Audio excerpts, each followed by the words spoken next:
Milé kolegyne, kolegovia, vážení pedagógovia, ja som minulý rok v rámci svojho turné navštívil 60 škôl po celom Slovensku, od Záhoria až po východ, od Oravy až na južné Slovensko.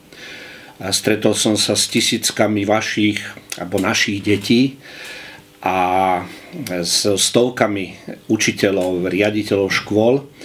A videl som, že mnohé úžasné veci, ktoré ste dosiahli s deťmi, ste neurobili za podpory systému, ale niekedy priam proti nemu, že ste museli vynakladať sily, prekonávať taký nepríjemný tlak. Videl som veľa nadšených, šikovných učiteľov, ale videl som aj veľa frustrovaných, unavených, ponížených, znechutených učiteľov. A tak vám chcem vyjadriť svoju podporu, vyjadriť podporu všetkým vašim aktivitám, ktoré prispejú nielen takému spoločenskému statusu učiteľa u nás, ale aj k materiálnemu jeho ohodnoteniu. Čiže podporujem aj váš štrajk.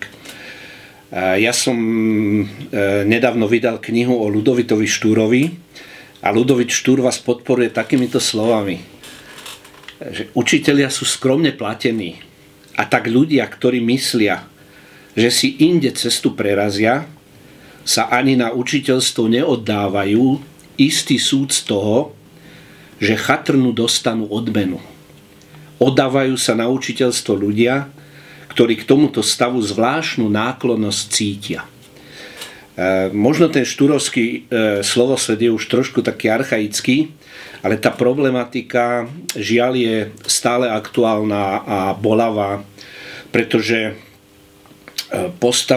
postoj spoločnosti k svojim učiteľom je stále veľmi nedôstojný.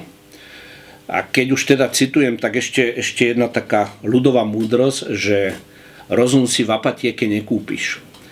Možno je to naozaj pravda, ale tí, ktorí dávajú rozum našim deťom, ktorí ich učia, ako žiť, ako myslieť, ako konať, by zaplatení byť mali a musia byť zaplatení.